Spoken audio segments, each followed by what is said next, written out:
Good morning વિદ્યાર્થી મિત્રો। આજે આપણે ધોરણ 12 વિષય મનોવિજ્ઞાન જેમાં આજે પ્રકરણ 7 સલાહ અને મનોપચાર જેમાં આપણે આગળ સલાહની અર્થ અને સમજૂતી મેળવી। આજે આપણે સલાહના સોપાનો વિશે માહિતી મેળવશું। તો કહે છે કે સલાહ પ્રક્રિયાના ચોક્કસ સોપાનો હોય છે। સોપાનો એટલે કે તબક્કા પ્રમાણે ક્રમ પ્રમાણે પ્રત્યેક સલાહાર્થીના સંદર્ભમાં બદલાતી ગતિશીલ અને પરિવર્તનશીલ પ્રક્રિયા છે। સલાહ પ્રક્રિયાને સમજવા બ્રોમર અને શોર્ટ્રમ 1982માં દર્શાવેલ સોપાનોની સમજૂતી કે છે નીચે મુજબ છે। બરાબર કહે છે કે સલાહ પ્રક્રિયાના ચોક્કસ સોપાનો હોય છે કે ભાઈ એમાં પણ એમ કે સોપાનો તબક્કા હોય છે, એ પ્રમાણે સ્ટેપ બાય સ્ટેપ ચાલવું પડે। તો કહે છે કે તે પ્રત્યેક સલાહાર્થીના સંદર્ભમાં, હવે જે સલાહાર્થી સામે જેવો સલાહાર્થી એ દરેક સલાહાર્થીના સંદર્ભમાં એની બદલાતી ગતિશીલ અને પરિવર્તનશીલ પ્રક્રિયા હોય છે। એટલે દરેકની સમસ્યા હોય એ રીતે એની ગતિશીલ પરિવર્તનશીલ પ્રક્રિયા હોય એ રીતે હોય। સલાહની પ્રક્રિયાને સમજવા માટે બ્રોમર અને શોર્ટ્રમે 1982માં સોપાન છે તો એની સમજૂતી આપણને દર્શાવેલી છે। તો નીચે મુજબ આપેલી છે, આપણે તેની સમજૂતી મેળવી। તો પહેલું સોપાન છે કે સલાહાર્થીના આવવાનો હેતુ જાણવો। હવે કહે છે કે હેતુ એટલે કારણ, એના પાછળ એનું પ્રયોજન શું છે એ આપણે જાણવું જોઈએ। કહે છે સલાહાર્થી પોતાની સમસ્યા, વ્યથા કે પીડાનું કારણ જણાવવા શક્તિમાન બને એ આ પ્રથમ સોપાનનો હેતુ છે।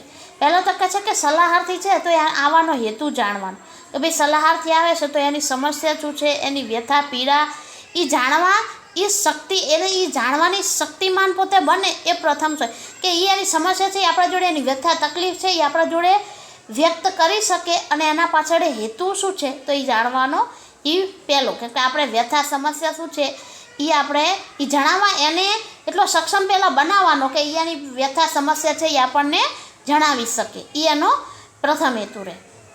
બીજું કે સલાહ સંબંધની સ્થાપના કરવી જોઈએ। આ સોપાનમાં કે સલાહાર્થી અને સલાહકાર વચ્ચે બંધાતા વિશ્વાસના સંબંધ પર સમગ્ર સલાહ પ્રક્રિયાનો કે છે આધાર છે। આ સોપાનની સફળતાના આધારે જ કે છે સાયુજ્ય સ્થાપવાની પ્રબળતા પર છે। સાયુજ્ય એટલે સમાયોજન, એમ કે એને તમારા ઉપર વિશ્વાસ બેસે, બરાબર।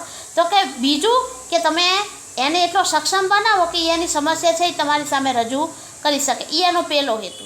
બીજો હેતુ તો કે તમારા જે સલાહાર્થી છે, જે સલાહ આપે છે એ, અને જે સલાહકાર જે સલાહ લે છે, તો એ બંને વચ્ચે કે છે પહેલાં તો વિશ્વાસનો સંબંધ હોવો જોઈએ। જો એને તમારા ઉપર વિશ્વાસ નહીં હોય તો એ તેની સમસ્યા પૂરેપૂરી તમને કહેશે નહીં, અને જ્યાં સુધી નહીં કે ત્યાં સુધી તમે એ સમસ્યાનો ઉકેલ તમે લાવી શકશો નહીં। એટલે એના પછી બીજું શું છે કે ખાસ છે એ સૌથી જો વધારે હોય તો એ વિશ્વાસ છે। એટલે કે છે કે સલાહાર્થી અને સલાહકાર વચ્ચે જે બંધાતો વિશ્વાસનો સંબંધ હોય એનો આ સલાહ પ્રક્રિયા ઉપર એનો આધાર છે। આ સલાહ પ્રક્રિયાનો આધાર છે એ આ વિશ્વાસ ઉપર છે, અને આ સોપાનની સફળતાનો આધાર એ જ કહે છે કે આગળ તમને સાયુજ્ય એટલે તમને એકબીજા સાથે સમાયોજન સાધવામાં પ્રબળતા રહેશે।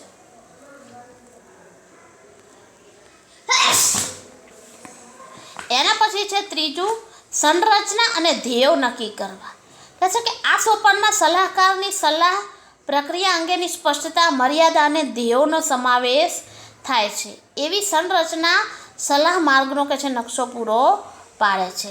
હવે કહે છે કે સલાહકાર છે તો એને તમારી ઉપર વિશ્વાસ બેસી જાય, તમારા વિશ્વાસનો સંબંધ થઈ જાય, પછી કહે છે કે ત્રીજું એનું છે કે આ સોપાનમાં હવે સલાહકારની સલાહ પ્રક્રિયા અંગેની સ્પષ્ટતા, મર્યાદા અને ધ્યેયોનો સમાવેશ થાય। હવે તમે છે તો સલાહકાર તમારે સંબંધ બંધાઈ ગયો, એને તમને સમસ્યા કહી દીધી, તો કે આપણે સલાહની પ્રક્રિયા અંગે પહેલાં તો સ્પષ્ટતા હોવી જોઈએ, પછી એમાં અમુક મર્યાદા હોય, એ મર્યાદામાં રહીને આપણે સલાહ છે તો એનું આગળ પ્રક્રિયા ચલાવવી પડે, એટલે એના મર્યાદા અને ધ્યેયોનો સમાવેશ થાય, અને એની આખી સંરચના, એની આખી રચના આપણે કરવી પડે, અને એના પછી કે છે સલાહના માર્ગનો નકશો પૂરો પાડે। એ જે રચના છે એ આપણને સલાહના માર્ગમાં આગળ વધવામાં મદદ કરે છે। ચોથું છે સમસ્યાઓનું સ્પષ્ટીકરણ કરવું। આ સોપાનમાં સલાહાર્થીને તેની સમસ્યાના સંદર્ભમાં સમજાવવામાં આવે છે। અહીં સમસ્યા વધુ સ્પષ્ટ રીતે સમજાવવા પ્રયાસ થાય છે। પછી કહે છે સમસ્યાનો, હવે તમે સમજી ગયા કે એને સમસ્યા શું છે, હવે સામેવાળાને તમે જે સલાહકાર છે તો એને એની સમસ્યા શું છે એનું સ્પષ્ટીકરણ કરવું જોઈએ, એને સમસ્યા શું છે એની જીવનમાં તો એને સમજાવવાનો પ્રયત્ન કરવો જોઈએ. એનો કદાચ દ્રષ્ટિકોણ બીજો હોય તો એને સાચો દ્રષ્ટિકોણ શું છે એ તરફ એની સમસ્યા છે તો એને સમજાવવાનો પ્રયત્ન કરવો. પાંચમું છે સમસ્યાનો ધ્યેયો સાથે કામ લેવું. તો કે છે સમસ્યાનું સ્વરૂપ સ્પષ્ટ કરી એના ધ્યેયોમાં જરૂરી સુધારા કરી અને આગળ વધવાની ઉત્તમ વ્યૂહરચના ઘડી કાઢવી, આ એ પ્રક્રિયાનું મહત્ત્વનું કે છે કાર્ય બની રહે છે. હવે કહે છે કે સમસ્યાનું સ્વરૂપ છે એ તમારે સ્પષ્ટ થઈ ગયું.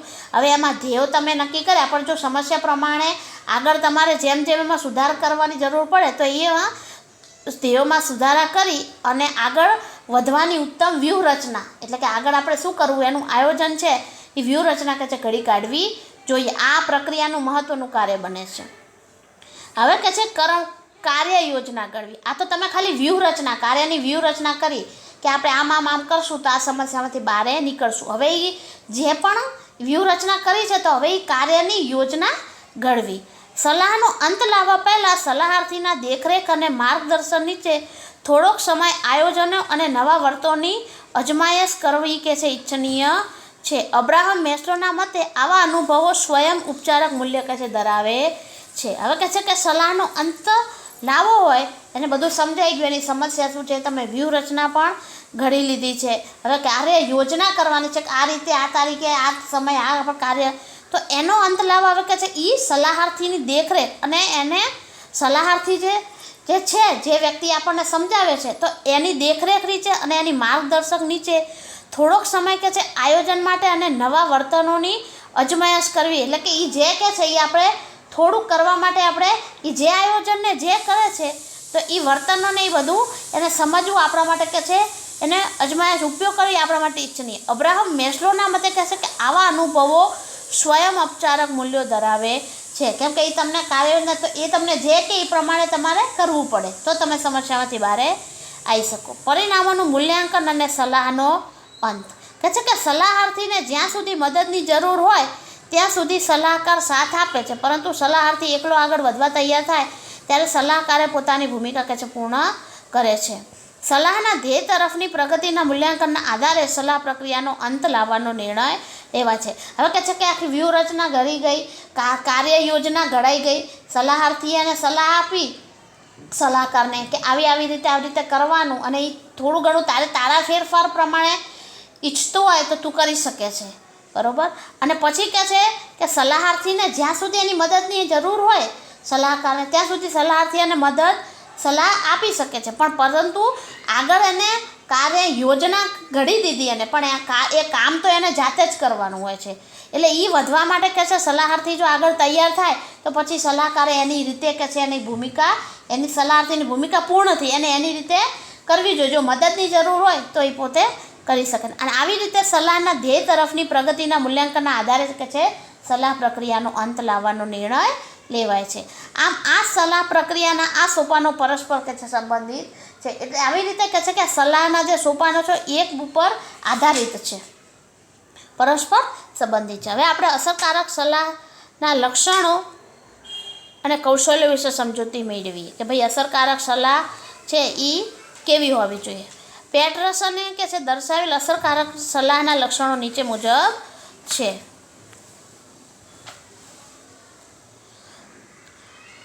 તો પેટરસને કે છે સલાહ એ સલાહાર્થીના પક્ષે સ્વૈચ્છિક વર્તન અને પરિવર્તનને પ્રભાવિત કરવા સાથે સંબંધ ધરાવે છે, બરાબર. કે અસરકારક સલાહનું લક્ષણ અને કૌશલ્ય તમે પહેલું શું કે સલાહ એ સલાહાર્થીના પક્ષે સ્વૈચ્છિક વર્તન અને પરિવર્તનને પ્રભાવિત કરવા સાથે સંબંધ ધરાવે છે, બરાબર. એ એનું છે પહેલું લક્ષણ.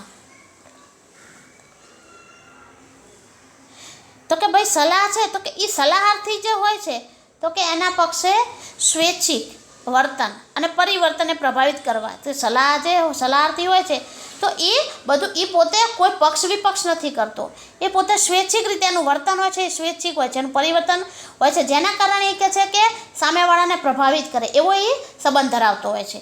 બીજું છે સલાહનો હેતુ સ્વૈચ્છિક પરિવર્તનને સરળ બનાવે એ રીતે પરિસ્થિતિનું નિર્માણ કરવાનું હોય છે. બીજું કહે છે સલાહનો હેતુ શું હોય છે તો કે ભાઈ સ્વૈચ્છિક પરિવર્તન હોય એને સરળ બનાવે અને એવી રીતે એ પરિસ્થિતિનું નિર્માણ એ રીતે કરે ને કે હેતુ એનો સલાહનો હેતુ જ હોય છે કેમ સ્વૈચ્છિક પરિવર્તન કે સામેવાળી વ્યક્તિ હોય સામેથી તમને સલાહાર્થી એવો હોવો જોઈએ કે સામેવાળી વ્યક્તિ છે એ ઓટોમેટિક તમને કેવી જોઈએ એટલે એવી પરિસ્થિતિનું નિર્માણ કરવાનું. ત્રીજું કે સલાહમાં સક્રિય રીતે સંભાળવાની ક્રિયા થાય છે પરંતુ બધી જ સલાહ એ માત્ર શ્રવણ ક્રિયા નથી. કહે છે કે સલાહમાં સૌપ્રથમ તો કહે છે કે સક્રિય રીતે સાંભળવાની ક્રિયા થાય. સલાહમાં તો પહેલું હોય કે જ્યારે તમને કોઈ સલાહ આલે તો તમારે સક્રિય થઈને સલાહ સાંભળવી જોઈએ તો જ એ સલાહ અસરકારક થાય. પણ કહે છે કે ક્યારેક બધી સલાહ હોય માત્ર શ્રવણ ક્રિયા નથી હોતી. ચોથું છે કે અસરકારક સલાહકાર પોતાના સલાહાર્થીને બીજા લોકો કરતાં વધુ ગહન રીતે સમજે છે. હવે કહે છે કે જે સલાહકાર છે જેના જોડે સલાહ લેવા જાય છે એ સલાહાર્થી છે તો કે એને બીજા લોકો કરતાં વધુ ગહન રીતે સમજે છે. સલાહકારને એવું છે કે ભાઈ જે સલાહાર્થી છે એ મને સૌથી વધુ સમજે છે. જો એ સલાહકાર એવું સમજે કે ના આ સલાહાર્થી છે એ મને બધા કરતાં વધુ સમજે છે તો જ તમારી સલાહ છે એ અસરકારક કહેવાય. પાંચમું છે કે સલાહ શાંત વાતાવરણમાં હાથ ધરાય છે. એમાં થતી વાતચીત ખાનગી રાખવામાં આવે છે. હવે કહે છે કે જ્યારે સલાહકાર તમારી પાસે સલાહાર્થી જોડે સલાહ લેવા આવે તો એના માટે વાતાવરણ શાંત હોય. જો શોર બકોર કે એવું બધું થતું હોય કોલાહલ હોય તો ત્યાં સલાહની મજા આવે નહીં. કેમ કે ત્યારે વાત વશમાં જો કોઈ હેરાન કરે વતમાં જો કોઈ એમ કે વિક્ષેપ પાડે તો છે તો એમાં સલાહ છે એ યોગ્ય થાય નહીં. અને એમાં થતી વાતચીત હોય તો એ ખાનગી રાખવી જોઈએ. જો સલાહાર્થી જે સલાહકાર જે છે તો એ સલાહકાર છે તો એ સલાહાર્થી જો એ વાત ખાનગી રાખશે તો સલાહકારને એના ઉપર વિશ્વાસ રહેશે. એટલે વાતચીત હોય તો એ ખાનગી રાખવી જોઈએ. છઠ્ઠું છે કે સલાહાર્થીને મનોવૈજ્ઞાનિક સમસ્યા હોય છે અને સલાહકાર એવી સમસ્યા હલ કરવાનું કૌશલ્ય ધરાવે છે. કહે છે કે સલાહાર્થીને મનોવૈજ્ઞાનિક સમસ્યા હોય છે અને સલાહકાર એવી સમસ્યા હલ કરવાનું કહે છે કૌશલ્ય ધરાવે છે. ટૂંકમાં કહે છે અસરકારક સલાહ વ્યક્તિને પોતાના વિશે પોતાના પર્યાવરણ વિશે અને પોતાની ભૂમિકા વર્તન વિશે શીખવામાં કહે છે સહાય કરે છે. કહે છે અસરકારક સલાહ છે તો કે વ્યક્તિ છે એને પોતાના વિશે પોતાના પર્યાવરણ વિશે અને પોતાની ભૂમિકા વર્તન વિશે શીખવામાં સહાય કરે છે. શું છે સલાહ? તો સલાહ છે એ તમને બદલી શકે છે. પેટરસન અને ઈસનબર્ગે અસરકારક સલાહ સંબંધે કેટલાક કૌશલ્યો દર્શાવ્યા જેવા કે સમસ્યાને પહોંચી વળવાનું કૌશલ્ય, સલાહાર્થીના વિશિષ્ટ મૂલ્યોની જાણકારી મેળવવાનું કૌશલ્ય, મૂલ્યો બદલ્યા વિના લોકોના વર્તનને સમજવાનું કૌશલ્ય, સ્વ બચાવની વર્તનભાતને ઓળખવાની કુશળતા, સલાહાર્થીના મનમાં વિશ્વાસ પ્રગટાવવાનું કૌશલ્ય જેવા વિવિધ કૌશલ્યો મહત્ત્વના કહે છે બની રહે છે. અને અહીં સલાહકારની ભૂમિકા છે એ કે છે મહત્ત્વની બની. કેમ કે જો સલાહકાર હશે સો જ સલાહાર્થી છે એ કામ જો સલાહકાર નહીં હોય તો સલાહાર્થી છે એનું કોઈ અસ્તિત્વ નથી.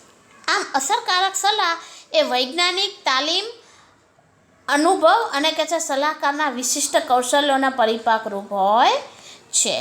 તો આ હતું એ આપણું અસરકારક સલાહના કૌશલ્યો હતા.